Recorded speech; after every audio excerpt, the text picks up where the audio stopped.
Para penonton kami di Assalamualaikum, terus nak mengajak anda, mewar-warkan kepada anda tentang membuat pelaburan untuk akhirat nanti kan. Jadi topik kita untuk sesi ini ialah simpanan bank akhirat.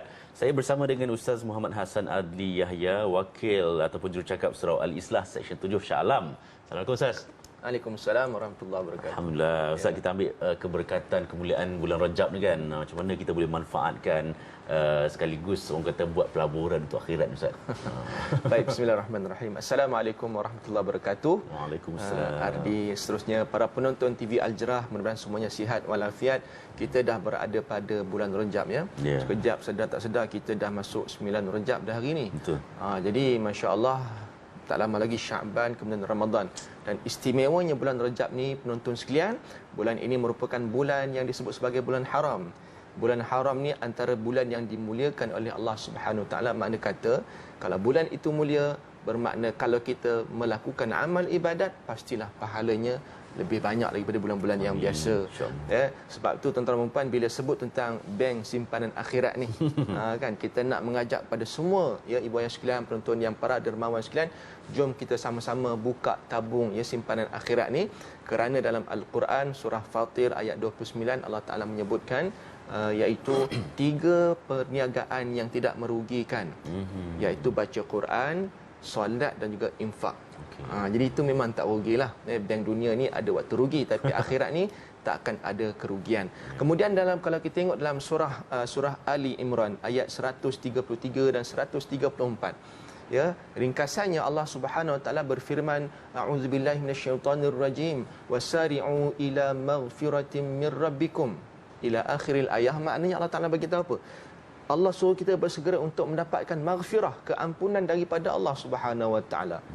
Jadi apakah cara untuk kita kata ya, istilah saya lah ya, kita nak boosterkan lagi supaya ya betul lah keampunan daripada Allah. Betul. Ya. Tetapi kalau kita tengok ayat 134 surah Ali Imran tadi, Allah Taala sebut apa? Allazina yunfiquna fis sarra'i wad dharra. Sadaqallahul azim. Iaitu mereka yang menginfakkan harta mereka baik ketika mereka senang dan susah. Jadi nak katanya ayat cerita surah infak ni lepas minta ampun pada Allah. Makna katanya Allah ni nak ampunkan dosa kita. Kita perlu berdoa, istighfar dan sebagainya. Tapi dalam masa yang sama, apakah amalan yang boleh membantu supaya dosa kita diampunkan? Itulah amalan infak. Kalau kita lihat dalam hadis riwayat At-Tirmizi pun sama. Nabi SAW bersabda, as-sadaqatu tudfi'ul khati'ah. Sedekah itu menghapuskan kesalahan dan dosa kita. Sebagaimana tudfi'ul ma'un nar, sebagaimana air yang memadamkan api. Jadi kita nak supaya ya kita nak masuk Ramadan tak lama lagi. Betul. Kita nak biarlah kita masuk madrasah Ramadan dalam keadaan kita ni bersih daripada dosa-dosa. Ya.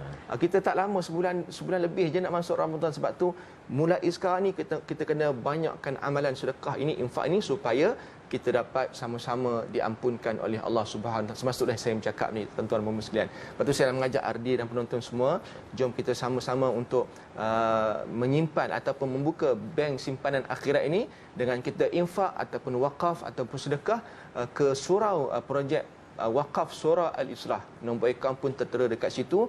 Tuan-tuan dan puan boleh juga hubungi kita punya pengerusi itu Profesor Dr. Haji Muhammad Rahimi Osman di talian 019-357-2561. Ya, dan boleh pergilah akaun tertera yang dekat situ, ada akaun bank Islamnya 12038010048862 Bank Islam ya, projek wakaf Surau Al-Islah. Ardi dan penonton sekalian ya. Baru ni saya ada kuliah maghrib dekat sana. Saya tengok sendiri keadaan surau tu, memang surau tu dia dikelilingi oleh perumahan yang agak padat dan dikelilingi oleh kalau kita tengok mereka yang mengimarahkan masjid ini di kalangan penduduk adalah mereka yang boleh kata mereka yang ilmuwan-ilmuwan ya. Jadi nak kata surau ni memang diimarahkan. Dan yang lebih best lagi tuan-tuan dan puan, siapa-siapa yang menginfakkan untuk projek Surau Al-Islah ni, kerana mereka ni ada mahat tahfiz Al-Islah di bawah surau itu sendiri. Yang mana lebih kurang 50 hingga 60 pelajar, dan saya difahamkan ada di kalangan pelajar ini yang asnaf, ada yang mualaf, ada yang miskin ni memang dia orang tak minta duit apa pun, tak ada yuran pun tak apalah. Jadi saya difahamkan yuran yang dikenakan pun Kalau ikutkan memang tak cukup pun. Ya, kalau ikut saya kata sikitnya Prof juran itulah kita memang tak nak bebankan sebab kita nak tak apalah, kita nak biarlah mereka ni menghafaz supaya orang kata apa surau ni diimarahkan. Bayangkan ya, dan mereka tempat pengajian dalam surau tu lah. Kita saya lihat ini tak kita kata tidak berapa proper lah ya. Jadi sebab tu pihak surau nak bangunkan lebih proper lagi dan makan kos lebih kurang 10 juta juga. Ya. Untuk buat basement saja, sebab surau ni dia parking dia agak limited, maka pihak surau dia dah buat plan untuk buat basement parking. Untuk basement parking saja saya difahamkan kosnya hampir makan 2 juta ringgit. Sekarang ni baru yang terkumpul baru tak sampai 3% lagi. Baru kita kata dalam sekitar 200 ke 300 ribu saja.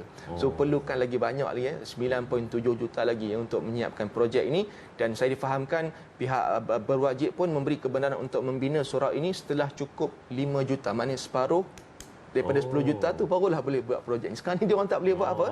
Ya, sebab tu kita nak supaya tuan-tuan dan puan kita nak cepat memulakan projek ini. Saya nak mengajak sekali lagi kepada semua penonton sekalian, jom sama-sama kita infak kepada projek wakaf surau Al-Islah yang Bank Islam yang tertera, dan juga boleh juga hubungi Profesor Dr. Haji Muhammad Rahimi Osman di talian 019372561. Dan boleh juga pergi ke website kami www.suraualislah-7.com ya, ataupun boleh tengok di kita punya Facebook iaitu Facebook Surau Al-Islah Seksyen 7 Shah Alam. Boleh tengok tertera dekat situ ya. Taliannya, nombor akaun Facebook dan sebagainya. Penonton yang dirahmati Allah Subhanahu Wa Taala sekalian, sebenarnya bila kita sebut tentang wakaf, sedekah dan sebagainya, saya kira ramai kita nampak yang ramai orang membuka peluang untuk kita menginfakkan. Jadi tak kisahlah mana-mana kita nak infak, janji kita buat. Sebab tu saya nak mengajak sekali untuk surau Al-Islah ni, ya, masya-Allah tabarakallah, kita nak hidupkan kerana di sana penduduknya di kalangan orang ilmuwan. Begitu juga ada mahat tahfiz mereka sendiri. Kemudian suraunya agak kita kata agak lama lah ya pembinaannya, dan alhamdulillah pihak Jabatan Agama Islam Negeri Selangor pun telah memberi kebenaran untuk membina surau ini untuk membaik pulih, yang menaiktarafkan pada tahun 2021. Sekarang ni itulah di segi kos pembinaan inilah yang kita boleh tengok dekat Kacau TV bagaimana keadaan surau ni, yang mana surau ni yang boleh agak inilah kita tengok keadaannya pun agak macam itulah keadaan apa yang tuan-tuan tengok tak berapa sempurna. Saya tengok pun memang perlu dinaik pulih lah untuk keselesaan ya, sebab di dalam surau ni kita akan adanya ruang solat utama tambahan ya, kemudian ada ruang pengajian tahfiz, kemudian usia surau ni berapa Ustaz? Ya, usia surau ni dah berapa tahun? Lebih kurang 20 tahun lebih lah. Jadi memang sebenarnya surau tu kecil je, tapi dah dia tambah dia. Sekarang ni dia tak berapa proper lah dari segi tengok pembinaan tu ya. InsyaAllah tengok gambar tu, itu kita kata nampak sempurna gambarannya lah ya. InsyaAllah tuan-tuan dan puan, mudah-mudahan dengan infak yang diberikan, kalau kita tengok dalam Al-Quran pun Allah Ta'ala sebut ya, lan tanalul birra hatta tunfiqu mimma tuhibbun, suraqallahul azim. Tidak sempurna kebaikan kita ni sehinggalah kita menginfakkan apa harta yang paling kita sayang. Saya kira harta yang banyak orang sayang ni itu harta benda duit lah tak. Wang ringgit lah. Dia kata anak-anak pun suka. Jadi insya-Allah tuan-tuan, jom sama-sama kita menginfakkan. Sekali boleh tengok di ruangan boleh ambil capture TV ni untuk mudah-mudahan untuk kita nak hubungi semula talian insya-Allah ya. Terima kasih kepada pihak TV Jarah kerana beri peluang untuk kami bersiaran. InsyaAllah. Alhamdulillah. Terima kasih banyak Ustaz Muhammad Hassan Adli Yahya juga selaku wakil ataupun jurucakap Surau Al-Islah Seksyen 7. Mudah-mudahan akan tercapailah matlamat untuk memberi kesempurnaan kepada Surau Al-Islah. Ustaz. Mudah-mudahan. Okey, para penonton, kita nak berehat sekejap. Kita akan jumpa selepas ini.